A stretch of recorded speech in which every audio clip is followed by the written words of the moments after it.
कहीं बहा खून, कहीं मचा कत्लेआम, कहीं दांव पर लगी आबरू, तो कहीं बेखौफ गुनहगारों ने मचाया कोहराम। साल 2010 कुछ अच्छी और कुछ बुरी यादों के साथ अलविदा कह रहा है।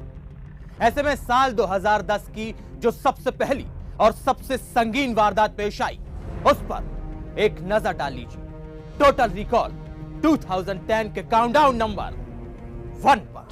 साल 2010 का आगाज ही हुआ था, दूसरा महीना ही था कि देश के दुश्मनों ने दिया आतंकी वारदात को अंजाम। जी हां, जर्मन बेकरी बम धमाके में 17 लोगों की जानें गई, जिसमें 4 विदेशी नागरिक भी थे। इससे साफ जाहिर होता है कि आतंकियों के निशाने पे विदेशी सैलानी भी हैं।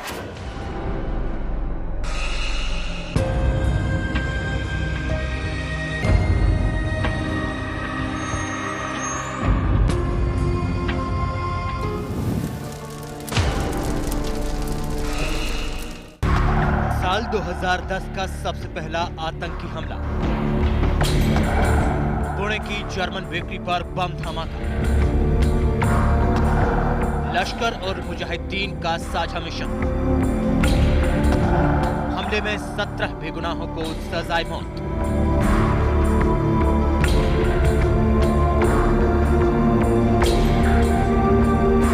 साल के दूसरे महीने की 13 तारीख, करीब 2:15। हर रोज की तरह पुणे की जर्मन बेकरी पर लोगों की भीड़ लगी थी, लेकिन किसी को यह मालूम न था कि रंगीन दिखने वाली ये शाम थोड़ी देर बाद ही उनके लिए मनहूस होने वाली है। हर खतरे से अनजान लोग बेखौफ बेकरी पर बैठे खाने पीने का लुत्फ ले रहे थे, लेकिन देश और इंसानियत के दुश्मनों ने उनकी मौत का बंदोबस्त पहले ही कर दिया था।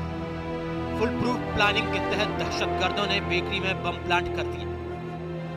बेकरी के अंदर छात्रों और पर्यटकों की भारी भीड़ थी कि अचानक एक जोरदार धमाका हुआ, जिसने बेकरी का नजारा ही बदल कर रख दिया। शुरुआत में लोगों को लगा कि धमाका सिलेंडर फटने से हुआ, लेकिन थोड़ी ही देर बाद ये घिनौनी आतंकियों की साजिश सामने आ गई। इस धमाके के बाद मौके पर चीख पुकार मच गई। बेगुनाहों के खून से बेकरी की जमीन और दीवारें रंग गई। एक ही झटके में 4 विदेशियों समेत 17 लोग मौत का निवाला बन गए और 65 लोग बुरी तरह जख्मी हो गए।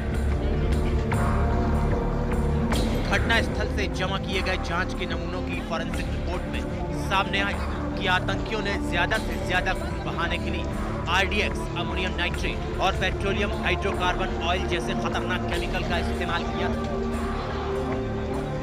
इसके अलावा धमाके में नट बोल्ट के साथ वॉल बेयरिंग का भी इस्तेमाल किया गया था। इस मामले के मुख्य आरोपी हिमायत बेग के सहित 7 लोगों के खिलाफ चार्जशीट दाखिल की गई। इस चार्जशीट में हिमायत बेग के अलावा मोहसिन चौधरी, यासीन भटकल, रियाज भटकल, सबाउद्दीन अंसारी, इकबाल, फयाज कागजी और जबाउद्दीन अंसारी के नाम शामिल हैं। निशाने पर विदेशी पर्यटक। पुणे की मशहूर जर्मन बेकरी यहूदियों की जगह शबद हाउस से करीब 2 मिनट की दूरी पर है और ओशो आश्रम से बमुश्किल 5 मिनट के फासले पर। साफ है, इन दोनों जगहों पर भारी तादाद में विदेशी पर्यटकों का तांता लगा रहता है, लिहाजा यहाँ आने वाले ज्यादातर मेहमान भी जर्मन बेकरी पर आकर बैठते हैं। मुंबई में हुए देश के सबसे बड़े आतंकी हमले के बाद ये बात साफ हो चुकी है कि हिंदुस्तान आने वाले विदेशी नागरिक शुरू से ही इंडियन मुजाहिदीन के निशाने पर हैं। इस धमाके के जरिए भी दहशतगर्दों ने पर्यटकों को निशाना बनाने की नापाक कोशिश की।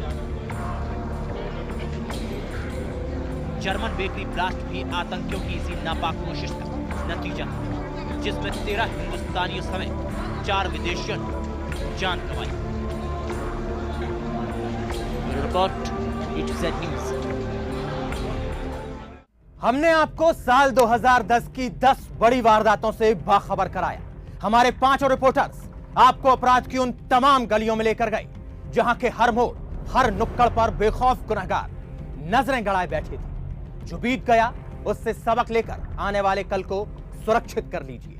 और हम कामना करते हैं कि नए साल में ऐसी कोई भी वारदात दोहराई न जाए। आपके बेहतर कल की कामना के साथ प्राइम टीम को दीजिए इजाजत। Wish you a very happy new year.